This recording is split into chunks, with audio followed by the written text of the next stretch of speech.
the benefits of bilateral trade. So Starbucks just came into Vietnam in 2012, very recently, but Starbucks is everywhere in the world. But Vietnam has a very strong local coffee market, and now they're slowly entering the US market. So if that's a particular sector that will also increase and also change with Vietnamese companies entering the market here, and US companies either entering the market there. There's a Coffee Bean and Tea House.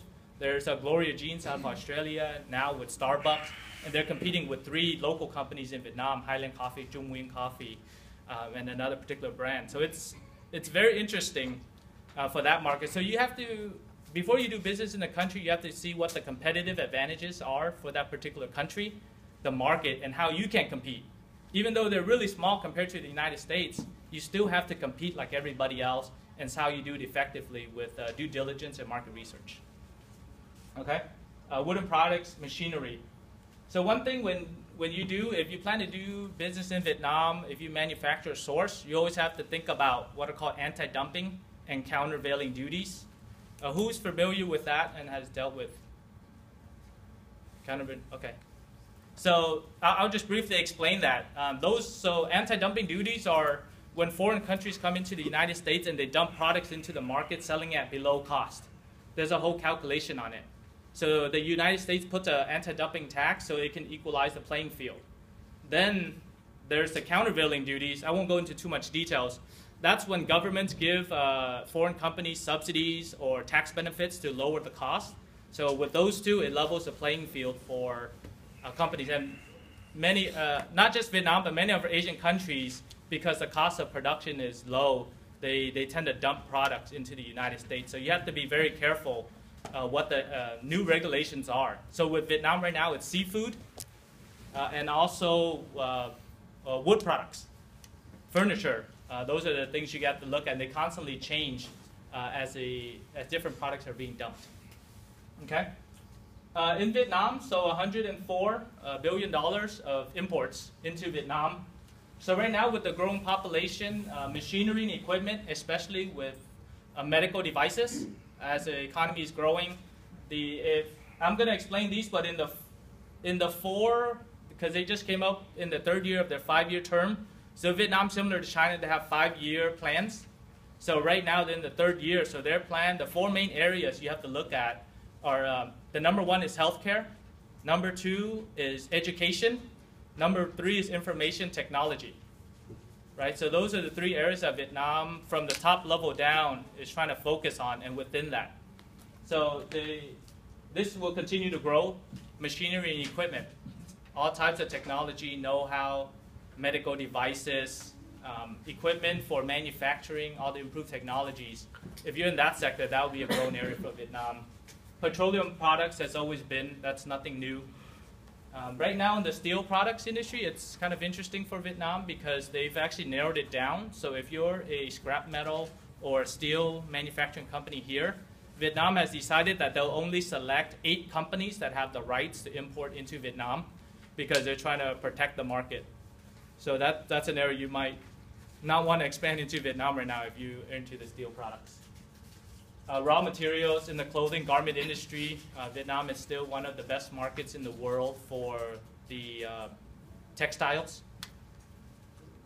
Electronics improved as well. It's more of the lower end technology products or electronics. They can even do certain iPhones or certain models. There was a company at CES, Consumer Electronics Show, that I recently saw. They do a robot. So that's an area that we're trying to improve as well from the Vietnamese Chamber of Commerce side, how to bring more technology products into the US market.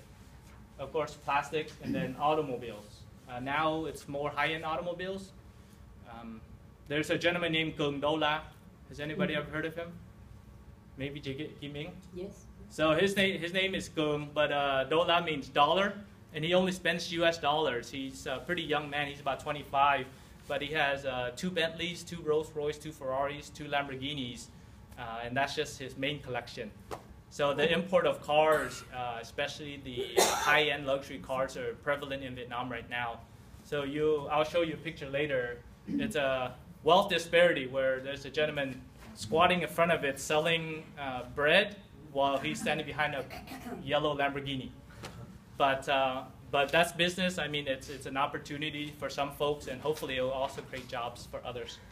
So those are kind of the areas from my 2012 statistics. This one I just pulled straight off of my buddies at the Port of Los Angeles. Okay, Norman or Jim, they're not here. But the Port of Los Angeles is also an amazing resource. Vietnam right now is number 8, and many of our Southeast countries are trading partners of the United States and here in California. So if you can, there's the world numbers every year, and I also have a copy of it as well. If you're interested, email me. I'd be happy to send you the entire booklet put together by the Port of Los Angeles that gives you all the numbers that I obtained from. It gives you the exact import-export numbers, percent change, the states, Los Angeles, New York, and Vietnam's number 8. I think that after this year, it might become number 6 trading partner. It's been increasing between Los Angeles and Vietnam. So I'd be happy to give that to you. Please email me, and I'll give you that information. So this just comes some of the things that I feel are what I call the low-picking fruit on how to do business with and in Vietnam. And it's simple. There are, similar to the Philippines, there are about 2 million Vietnamese Americans in the United States and roughly 4 million globally. So if you're looking to enter into a market, how do you do your market research? How do you do due diligence? How do you test the market on a product, whether it would stick? Or how do you do your labeling? How do you do in language? You have to look at the local market. It doesn't make sense for you to fly to Vietnam or hire a company over there when you have 2 million people right here. And similar to the Philippines, Orange County has the largest Vietnamese population. It's roughly 500,000 in Southern California alone, with Orange County having 320,000. So I always say, I mean, I am a little bit biased because I'm the legal counsel for the Vietnamese Chamber of Commerce, but I always feel it's a great test market, and it's much cheaper than for you to fly to Vietnam, because the people who came here, the 2010 census says that 53% of the Vietnamese who are living here now are not born in the United States. So if you think about it, they either just came over or came over in the last 10, 15, 20 years. The habits are still the same. The spending habits, the consumer expectations, the representations of the products is very similar. So that's how you would test your market. So these are some of the things that our international trade relations at the Vietnamese Chamber has done. And I just wanted to show you to see the amount of relationships that we have and the things that we can do to assist your companies in breaking into Vietnam by starting here at home. Here's a Consul General. He's the first Vietnamese American Consul General. His name's Lê Thanh Nang. He just left office recently, but we work with him very closely with Ji Kim Ming in bringing trade delegations here.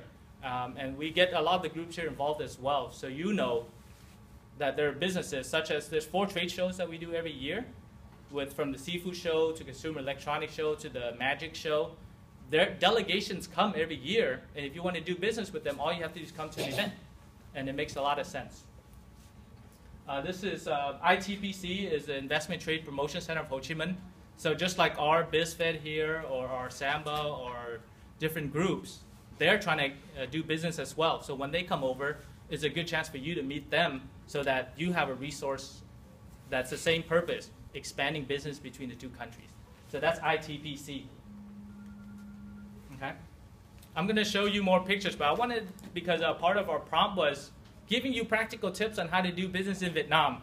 Who here has been to Vietnam or has worked with the Vietnamese population extensively? Okay. Of course, except me. I would not raise my hand. So about 10% here. So I'll give you a very practical tip, and it also applies to other countries as well with some specific nuances to the Vietnamese. The business cards, it's very simple. The Vietnamese put a lot of time and effort into their business cards, a lot more than we do here. The good side is their business cards will tell you everything that they do. The bad thing is it tells you everything that they do. So I mean, these cards are really tiny. Some of them flip up, and there's just way too much information. But the thing is, in order to pay respects to the particular person, they'll pass it with 2 hands instead of 1.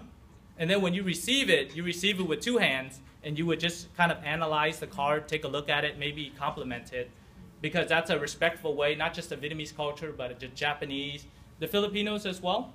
They have that tradition. a little bit. Yeah. So, and I believe China as well also has that tradition.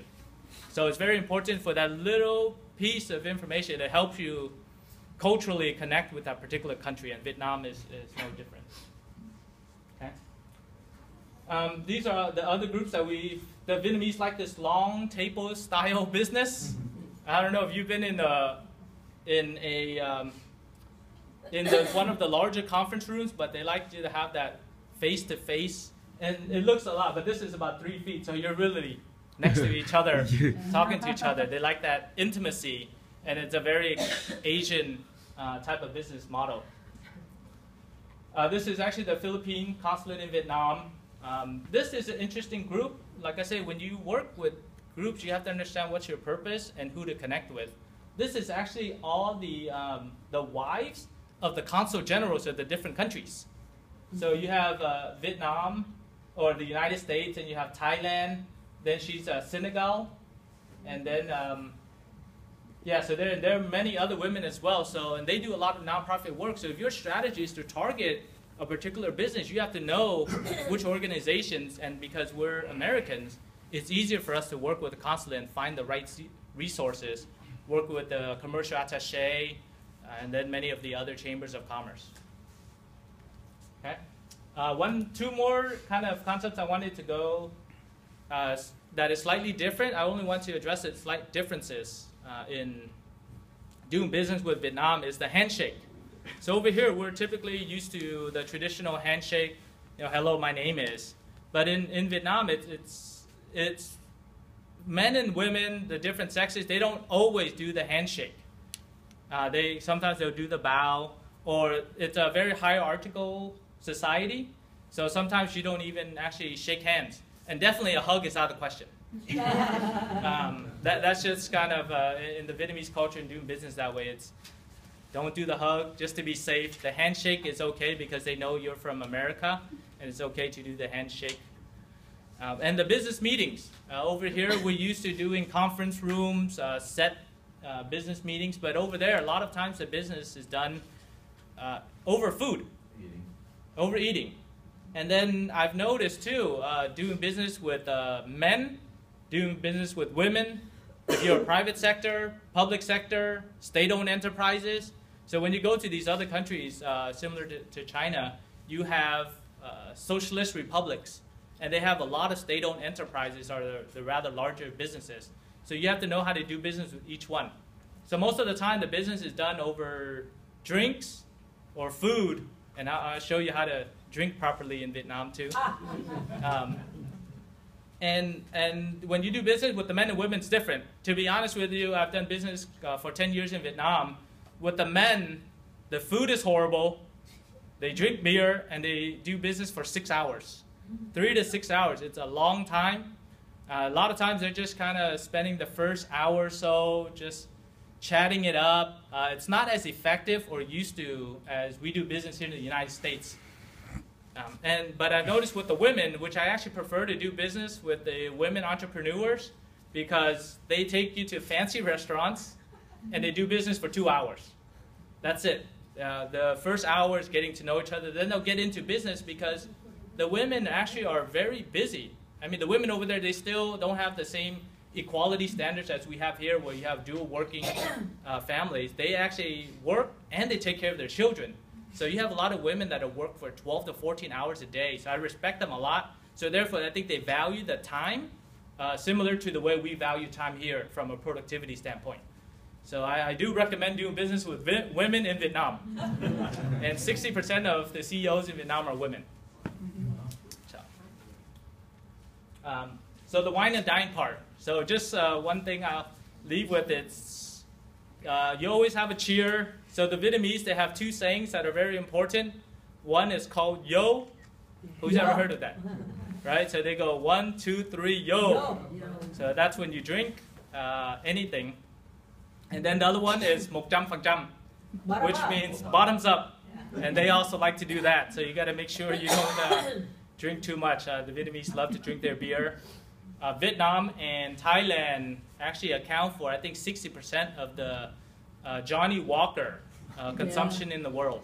Black label. Black label Yes. specifically is very, very interesting. But